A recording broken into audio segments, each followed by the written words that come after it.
Sən Allahı harada çağıracaqsan? Deyir, yox, mən əlini çağıracam. Yaşayanda da əlini çağıracam, qəbirdə də əlini çağıracam, diriləndə də əlini çağıracam. Eşitməyəcək. Vallahi, وَمَنْ أَضَلُّ مِمَّنْ يَدْعُ مِنْ دُونِ اللّٰهِ مَنْ لَا يَسْتَجِيبُ لَهُ إِلَى يَوْمِ الْقِيَامَةِ. Qiyamətə qədər özünə heç bir cavab verməyəni çağırandan da daha zalım kim ola bilər? Fikir ver. Qiyamətə qədər özünə heç bir cavab verməyəni çağırandan da daha zalım kim ola bilər? Yaxşı, kimdir həmişə cavab verən?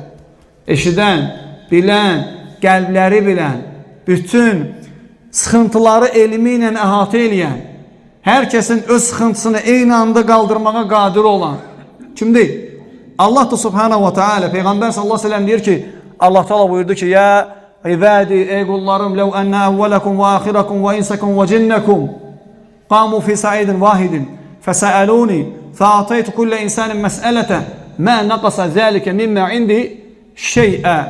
Ey qullarım, əvvəlkilərimiz, axırıncılarımız, cinlərimiz və insanlarımız hamısı bir yerə yığışsalar, hamısı eyni anda məndən istəsələr, mən də hər kəsin istədiyini ona versəm, o mənim mülkümdən heç nə azaltmaz,